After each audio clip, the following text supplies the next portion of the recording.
কেমন আছো বন্ধুরা? আশা করি যে যেখানে আছো সবাই ভালো আছো। আজকে আমার বকবক এখান থেকে শুরু হলো। এখন একটু ভয়েস ওভার দিয়ে দিচ্ছি, তারপরে তো দেখতেই থাকো, শুনতে থাকো। আজকে তোমাদের বাঘের গল্পও বলবো। চলো তাহলে চলতে থাকি আর এই রাস্তাটা চলে গেছে একটা নদীর দিকে। এটাই হোমস্টের পিছনে দিকটা। এই নদীটার নাম হচ্ছে বানাস রিভার। এই জঙ্গলের মধ্যেও ছোট ছোট ভাবে রয়েছে নদীটা, কিন্তু এই নিচে আমার নামা হয়নি, এখন তো সময়ও নেই। সকাল বিকেল দুবেলা করে সাফারি হচ্ছে, সেই এখনই আমরা আবার বেরিয়ে যাব। আর রোদও উঠে যায়, এখানে প্রায় 40-45 ডিগ্রি তাপমান, তো যেন সময় পাওয়া যাচ্ছে না। আর আজকে তো শেষ দিন, তাও তোমাদের একটু দেখিয়ে দিলাম এই পিছন দিকটা।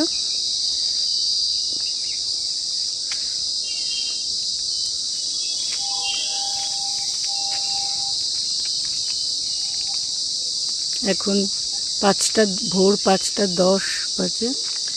5:30 আমরা এখান থেকে বেরিয়ে যাব হোমস্টে থেকে। যেটা গেট, যেখান দিয়ে এন্ট্রি পয়েন্ট, সেটা পৌঁছতে প্রায় এখান থেকে 10-12 কিলোমিটার। পৌঁছতে প্রায় আধ ঘন্টা লেগে যায়। রাস্তাটাও খুব সুন্দর, মাঝে মধ্যে ভিডিওতে আছে, দেখবে।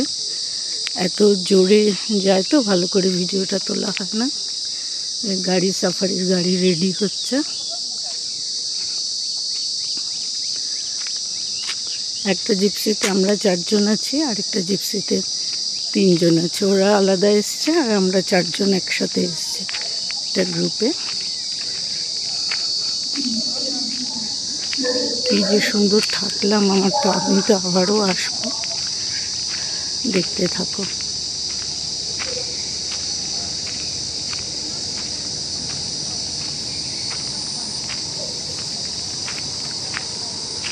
नमस्ते भैया। रेडी हो गए मैम? हाँ, रेडी हो गए। कल तो अच्छा सा साइटिंग हुआ। जी जी। भालू भी मिला कल जी। आज देखते हैं। मिलेगा, आज टाइगर मिलेगा। टाइगर मिलेगा जी। कल भी तो अच्छा मिले, काब मिलेगा तो बहुत अच्छा हो जाएगा। अच्छा से जी जी। देखते हैं क्या है। ओके। এই যে আইস বক্স, এর মধ্যে জল রাখা আছে। আসলে এত গরম তো। আর ওই দূরে স্টাফ কোয়ার্টার্স, কিচেন, আর এই যে রুমগুলো, 4টে রুম আছে মোট। আমরা এই রুমটায় ছিলাম, খুবই ভালো থেকেছি। আর এই চলতে থাকলাম, দিবাকর বাবুও উঠেছেন। আজকে তোমাদের বাঘের গল্প বলবো বলেছিলাম না, সেই মৌসিমার গল্প। তো এখানে একটা বাঘ ছিল আগে। সেই বাঘটা বুনো শুয়োরকে তাড়া করতে গিয়ে ট্রেনে কাটা পড়ে মানে ইনজিওর্ড হয়। তো তার 3টে বাচ্চা মারা যাওয়ার পর সবার চিন্তা, সব রেঞ্জার সাহেবের, তারপরে গার্ড, ফরেস্ট ডিপার্টমেন্টের লোকদের, কি হবে এই বাচ্চাগুলোর। তারপর এমন একটা ঘটনা ঘটলো যেটা সচরাচর হয় না, মানে বাঘের চরিত্রের সাথেই যায় না। এই যে মৌসিমা দেখবে সামনেই আছে, যার জঙ্গলের ভাষায় যার নাম্বার হচ্ছে T28, সে ওই বাঘটি মারা যাওয়ার 15 দিন বাদে তার বাচ্চাগুলোকে অ্যাডপ্ট করে নেয়। আর এই ঘটনায় অবাক হয়েই ফরেস্ট ডিপার্টমেন্টের লোকরা এর নাম দিয়ে দেয় মৌসিমা। আমরা যেরকম মাসিমা বলি। সেই দেখো ছোট্ট সেই নদীর অংশ, এখানে আমরা পার হব। নদীটা পার হয়ে যদি বাঘ পেতাম কত মজাই না হতো বলো। পার হয়ে আমরা ওই পারে যাব। তো সেই নিজের 3টে বাচ্চা আর ওই যাদের অ্যাডপ্ট করলো সেই 3টে বাচ্চা, মোট 6টা বাচ্চাকে নিয়ে থাকেন। কখনো ওই 3টে বাচ্চাকে একটু অন্য জায়গায় রেখে আসে, আর এদের নিয়ে ঘোরে, আবার কখনো নিজের বাচ্চাকে নিয়ে ঘোরে ওদের রেখে আসে সেফ জায়গায়। ওই দেখো মৌসিমা বেরোবে, অন্য জিপসিরাও এসে গেছে, আমরা তো এই পাটটায় রয়েছি, ওকে জায়গা দিচ্ছি যাওয়ার জন্য রাস্তা ক্রস করে। ও জঙ্গলের অন্য দিকটায় চলে যাবে। সারাদিন চলেছে আজকে।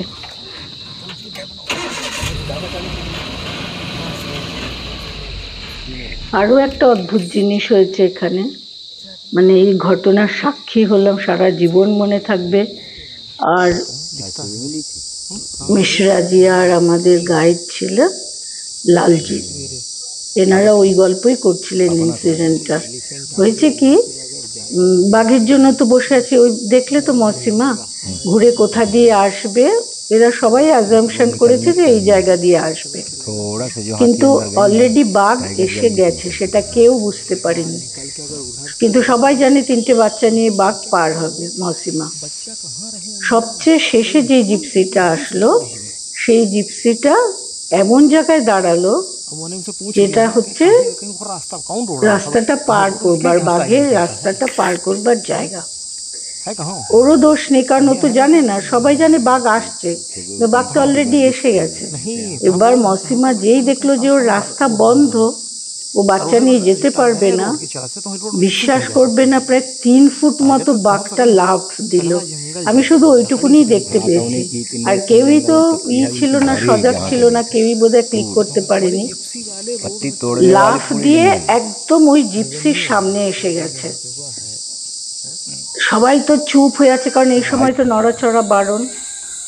ওই দেখো আবারও বেরোবে, এবার একটু কাছ থেকে দেখতে পাবে।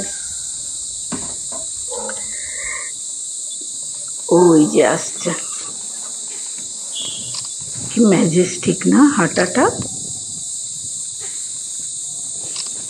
ওরা সবাই বলছিল ওটা কিলের সন্ধানে আছে, মানে খাবারের সন্ধানে, শিকারের মুডে রয়েছে। ওই যে আসছে দেখো। আর কি বলবো, এই যে লাল জামা পরা অন্য একটা জিপসি, এটা জানেই না যে জঙ্গলে এইরকম কালার পরা নিষিদ্ধ, কিন্তু কি করা যাবে, আমারও তো ফোকাস ছিল না, একে নিতেই হচ্ছিল। ওই যে যাচ্ছে। তারপরে ও এসে না ওরকম দাঁড়িয়ে আছে, আর কিছুক্ষণ, মানে কয়েক সেকেন্ডের ফ্র্যাকশনে কিছু একটা হতে পারত, কিন্তু আবারও ও নাকি অ্যাটাকের মুডেই ছিল, কারণ তখনও রাস্তা, এই যে এই দেখো এখনই 3টে বাচ্চা বেরোবে ওর সাথে।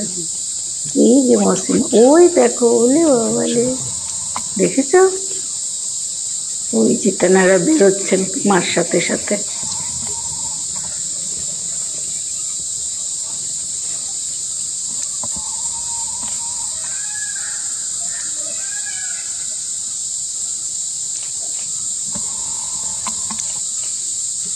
ওই যে একজন, 3টে বাচ্চা আছে,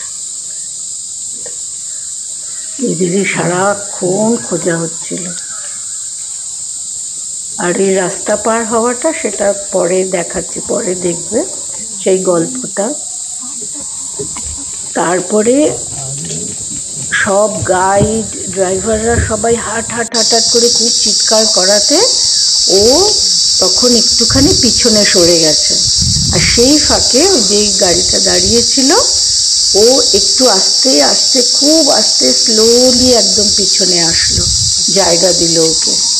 সেই জায়গা দেওয়াতেই প্রথমে মা, মানে মৌসিমা, এই যে যাচ্ছে, এই যে দেখো 1 নম্বর 2 নম্বর, আর আয় বাবু,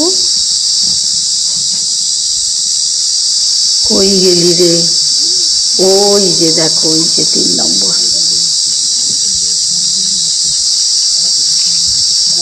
চলে গেল ও রাস্তার মাঝখানে এসে একটা দাগ। তাহলে চলো, গল্প তো বললাম, ভালো লাগলে কিন্তু বেঁধে ফেলো আমাকে। টাটা।